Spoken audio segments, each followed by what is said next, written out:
येणाऱ्यांचे स्वागत करतात ती घराची दारे. आपले घर, बंगला, ऑफिस, फार्म हाऊस यासाठी सुंदर डिझाईन केलेली jumbo French door, safety door आणि तीही 18 गेज GI सेक्शन मटेरियल वापरून आणि 80 मायक्रॉन पावडर कोटिंग केलेली, संपूर्णपणे मेंटेनन्स फ्री.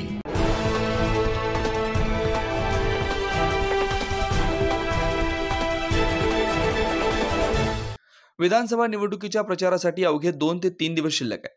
त्यामुळे राजकारणाचा केंद्रबिंदू असलेल्या नाशिकच्या देवळाली विधानसभा मतदारसंघात प्रचार शिगेला पोहोचलाय. महाविकास आघाडीतील शिवसेना ठाकरे गटाचे उमेदवार योगेश घोलप यांनी प्रचारात आघाडी घेतल्याचं पाहायला मिळतंय. घोलप यांनी मतदारसंघातील पिंपळगाव, दाढेगाव, पाथर्डी, पिंपळगाव खांब आणि वडनेर या गावात मतदारांच्या गाठीभेटी घेतल्या. छत्रपती शिवाजी महाराज स्मारक वडनेर गेट परिसरात रॅलीच्या माध्यमातून प्रचाराचा धडाका लावला. दरम्यान प्रत्येक गावात घोलप यांचं जोरदार स्वागत देखील करण्यात आलं. यासोबतच महिलांनी त्यांचं औक्षण करत विजयासाठी शुभेच्छा दिल्या. वडनेर येथे आयोजित चौक सभेत त्यांनी मतदारांशी थेट संवाद साधत आपल्या विकास कामांचा लेखाजोखा सादर केला. तसेच आगामी विकासाचा रोडमॅप समोर ठेवला. आपल्या विकास गंगेची दिशा अजून पुढे नेण्यासाठी पुन्हा एकदा संधी द्या असं भावनिक आवाहन घोलप यांनी मतदारांना केलं. तुम्ही जीवाचं रान करा, मी पुढील 5 वर्ष तुमच्यासाठी जीवाचं रान करेन असं म्हणत त्यांनी नागरिकांचा विश्वास जिंकण्याचा प्रयत्न केला. आणि पक्षाने तुमच्या सगळ्यांच्या भरोशावर मला उमेदवारी दिली. 2014ला पण आपण मला आपली सेवा करण्याची संधी दिली. त्या संधीचं सोनं करण्याचा पुरेपूर प्रयत्न केला, मनापासून प्रयत्न केला. मतदारसंघासाठी निधी असेल, मतदारसंघाचे प्रश्न विधिमंडळात मांडायचे असेल, हे काम आपल्या आशीर्वादाने करू शकतो. नंतर 2019 एक बदलाचा वारा मतदारसंघामध्ये त्याला व्हायरस येतो, जसा कोरोना व्हायरस आला तसा बदल हवा असाही देवळाली मतदारसंघामध्ये व्हायरस आला आणि जनतेने तो बदल देखील करून दाखवला. 30 वर्ष आपण संधी दिली होती, त्याचा आनंद होता पराभवापेक्षा, आणि तो पराभव आपण स्वीकार केला. पण 19/2024 जी परिस्थिती आपण देशामध्ये त्याने पण सांगितली, वैयक्तिक त्रास म्हणजे नगरसेवक योगेश घोलपचा मित्र आहे किंवा सगळे मलिदा गायकचे काम केले. आज प्रचाराला पण बघताय की ती मलिदा गायकच प्रचार करते. त्या दिवशी वडनेरला कार्यक्रम झाला, ते वडनेरला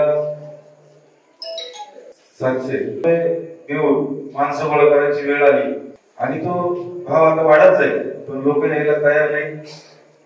कुठल्याही परिस्थितीत जो त्रास प्रत्येकाला झाला त्याचा वाचपाव करण्यासाठी या मतदारसंघात सगळी जनता आपल्या माध्यमातून पेटून उठली. जास्त आपल्या वडनेरमध्ये तरी जास्त काही मला सांगायची गरज नाही, कारण लहानचं मोठं आम्ही तुमच्या सगळ्यांच्या समोर झालेलो. पण येत्या 20 तारखेला आपले मतदार आशीर्वाद मला पुन्हा एकदा आपली सेवा करण्याची संधी देतील अशी नक्कीच मला विश्वास आहे. आणि तुम्ही जो विश्वास टाकाल त्याला कधी तडा जाऊ देणार नाही. 500 कोटीची निधी आणला.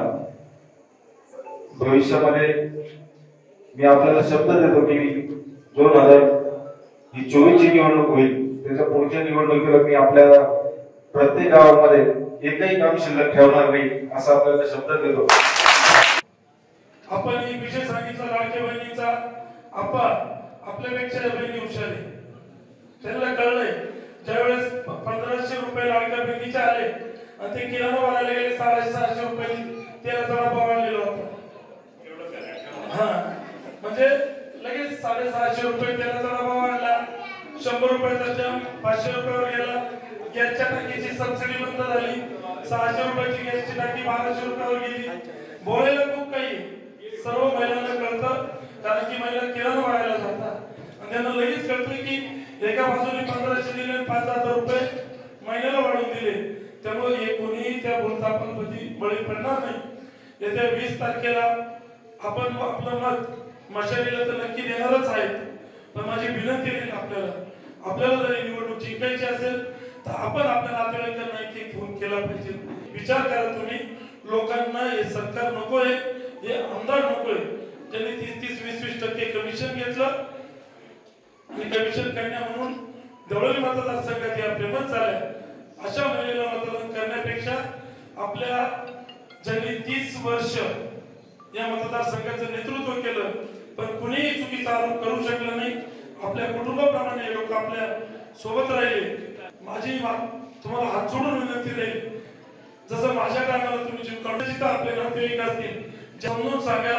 20 तारखेला 4 नंबरचं बटन दाबायचंय आणि मशालीला मतदान करून 23 तारखेला विजयाचा गुलाल उडवायचा आहे. खासदार राजाभाऊ वाजे यांनीही योगेश घोलप यांच्या कामगिरीची स्तुती करत मतदारांना त्यांना विजय करण्याचं आवाहन केलंय.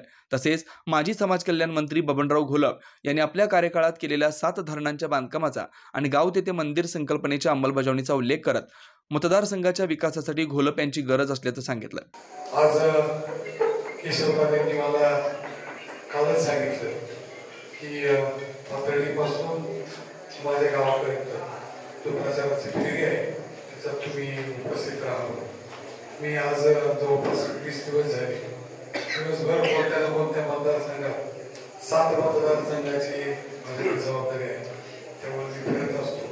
आणि आज तात्यांनी सांगितलं की आज तुम्हाला इकडेच यावं लागेल. सगळे कार्यक्रम रद्द करून तात्यांच्या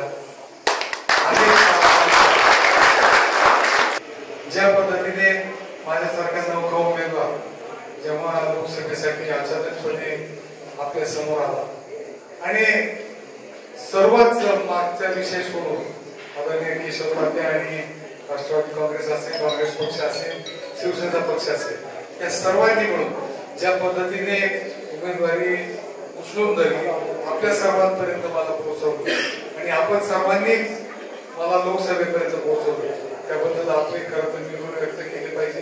स्थानिक उमेदवार असताना देखील आपण या मतदारसंघातून मला जवळपास 27,000 मतांचं एक मताधिक्य दिलं आणि त्याचप्रमाणे आपण योगेश बापूंना सुद्धा हे मताधिक्य द्यावं, त्यापेक्षा जास्त द्यावं, कारण योगेश बापू नाना असतील, नाना बापूंना ओळखता, जास्त ओळखता, माझ्यापेक्षा जास्त ओळखता.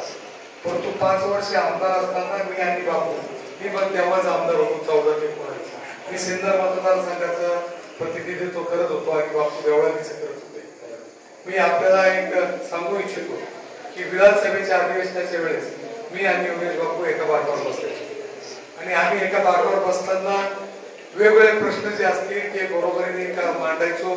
जी बापूची तळमळ होती, त्या कमी वय असताना देखील जी माहिती किंवा जी शिकायची ताकद होती, जी माहिती घ्यायची इच्छा होती आणि जी सर्वसामान्य लोकांच्या प्रति तळमळ होती ती मी स्वतः अनुभवलेली आहे. एकलव्याचा प्रश्न असो त्याच्या इतका, तर मी जर कोणी नाराज झाला असेल तर मी बापूच्या वतीने आपली माफी मागतो. परंतु यावेळेस कोणत्याही परिस्थितीत आपण बापूसारख्या तरुण उमेदवारांना द्यावं ही कळकळीची विनंती करण्यासाठी आलो. महाविकास आघाडीचा एकत्रित जोर या सभेसाठी महाविकास आघाडीचे अनेक पदाधिकारी, नागरिक आणि महिला मोठ्या संख्येने उपस्थित होते. 9 न्यूज महाराष्ट्र ब्युरो.